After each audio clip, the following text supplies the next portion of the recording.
Here is a question for you. Was His Imperial Majesty Haile Selassie a Democrat or Autocrat? Which leaders of the world was a Democrat at that time anyway?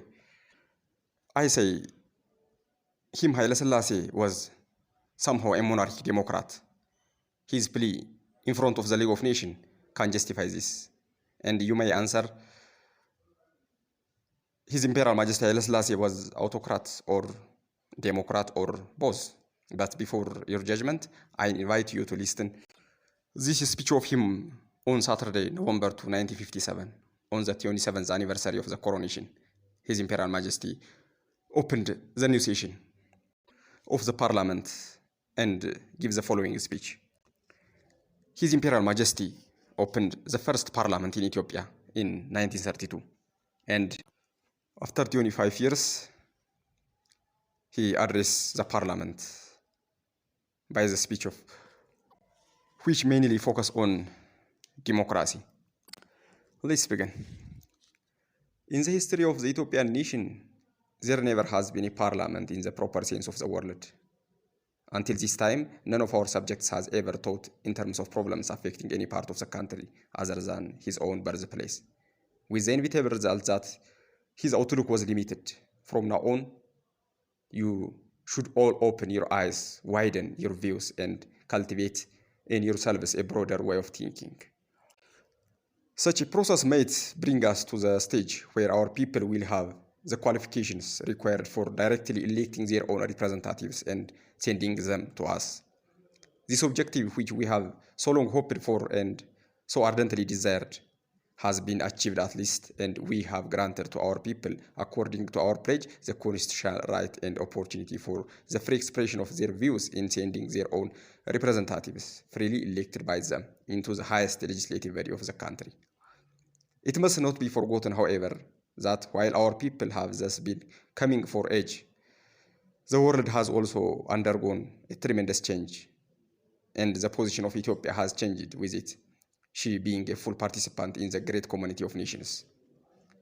The necessity of broadbanding and broadening your outlook, to which we referred in this very place of a quarter of a century ago, has therefore become more imperative, and your task of grasping the meaning and extent of the overwhelming changes which have occurred in the outside world has commensurately increased. Your initial task, which is of a paramount importance, is in the implementation of our parliamentary system and the furtherance of the political development of our empire. It is your duty to create and ensure the smooth and effective functioning of the mechanism entrusted to you by our constitution, and to impress upon it the undeniable imprint of the Ethiopian spirit and tradition. You are the link between us and our people, and it is you who must translate into tangible form of our efforts to enlighten and guide our people. It is true that the concept of democracy is universally accepted. It is, however, no less true to say that there are as many types of democracy as there are nations in the world, since the underlying spirit of each type of democracy is imparted to it by the nations that puts into effect in its own individual and particular way. Democracy evolves by stage. Gradually, democracy as the share of the people voice in the conduct of their own affairs is not foreign to Ethiopia. The democratic spirit is not new to us. It is only that Ethiopia's traditional democratic concepts and convictions have now taken on new expression and fresh forms. We'd have you draw for inspiration upon the long and glorious history and tradition of Ethiopia, a history which spurred our forefathers to the accomplishment of the objective essential to the greatness and unity of the Ethiopian empire.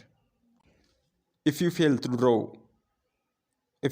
draw on and profit from the inspiration provided by our glorious past, you will treat Ethiopia as a nation without history.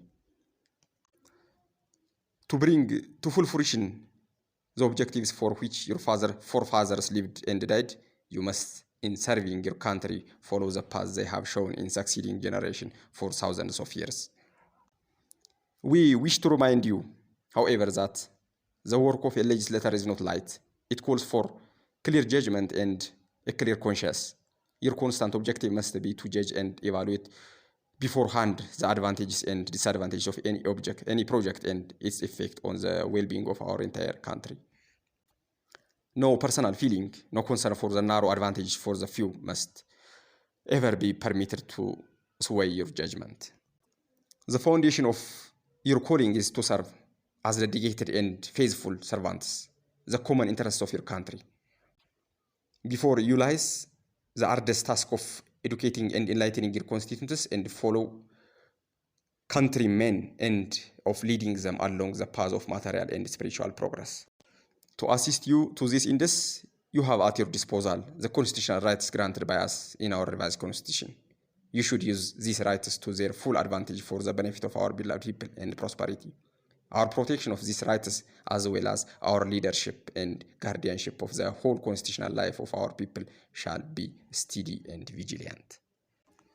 We would also recommend that the useful employment of your time, the development of sound reaching habits, the constant pursuit of knowledge and ceaseless devotion to your tasks, by which you will both earn the respect of our people and set a good example to them, will help you in the accomplishment of these objectives. Looking into the future, our most important duty is to maintain the physical and spiritual unity of the empire, which we have inherited from our ancestors. There is nothing new and startling in the reintegration of Eritrea with its motherland. With the passage of time, a territorial boundary artificially erected by the hand of man has been broken down by the almighty hand of God. It is the very strength of the unity of the various parts of our realm that has occasioned your being chosen and sent here, and you must strive for its preservation with unrelenting zeal. You, the members of the Senate and the Chamber of Deputies, chosen by our people, represent in a very real sense the empire in miniature. Since unity is essential to the common welfare of our country, it is your sacred duty to see that this unity is preserved by the entire people. Your duty, however, is not only to preserve this inherited treasure, you must also increase the basic strengths of our country by intensifying the common bonds which bind the Ethiopian people together. In this you are the bridge that connects us with our people. We would also admonish you to be ever conscious of the fact that the unity of our empire is not merely the work of a man, but of God Almighty Himself, who in His wisdom has appointed this part of the earth as the eternal abode of our people.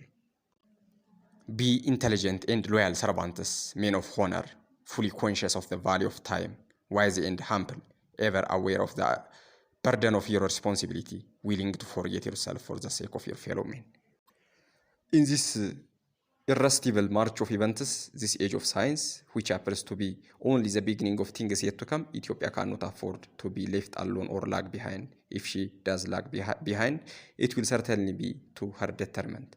In this scientific age in which we live, when the result of progress, whether harmful or beneficial, extend in their effects to the whole of mankind, we have to think in broad and far-sighted terms. We would have you add to the love of the country, love of the knowledge and science, for only thus you partake of the spirit of the modern age and serve your country in fruitful and fitting manner. Knowledge is power and unity is strength. If we had not developed education in our people, to whom could we have expressed this wish?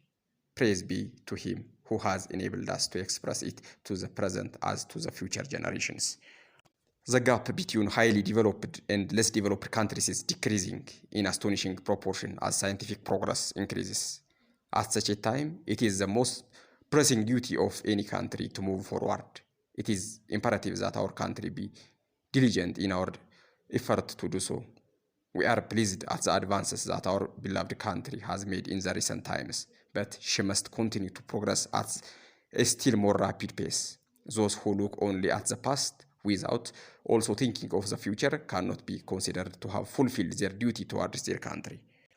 Today, we can look back with pardonable pride, and you with us, at our country's achievement, both domestically and in the field of foreign relations, since we first opened the parliament we created out of our free will 25 years ago. Among the most important tasks achieved under our supervision and guidance, the Parliament has approved and we have ratified the penal code prepared by learned Ethiopian well-versed in the Fataha Nagast, assisted by some of the foremost jurists of the continent of Europe, whom we brought here for this purpose. Moreover, under our direct supervision and guidance, the codification of the civil, commercial, and maritime laws has proceeded and been completed with the percentages of our imperial palace. These codes will be promulgated in the course of this year. Such legislation is an essential complement both to the vastly increased commerce and wealth of our empire and to our rapidly growing relation with the rest of the world, especially since their integration with their motherland of Ethiopia, traditional northeastern seaports. It is necessary that law proceed apace with economic development, and it is for you, the legislative body of our empire, to promote laws designed and fitted to consolidate and support this development. Through the power of God, who does not despise the weak nor fear the strong, and through whose divine plan Ethiopia tasted by and passed so many problems. Our country Ethiopia, whose faith in God is the base of her wisdom, desires only to live in peace, with enmity towards none and goodwill towards all. Our faith in the essential goodwill of mankind is deep enough to assure us that the love of peace on the part of the rest of the world is equally strong and abiding.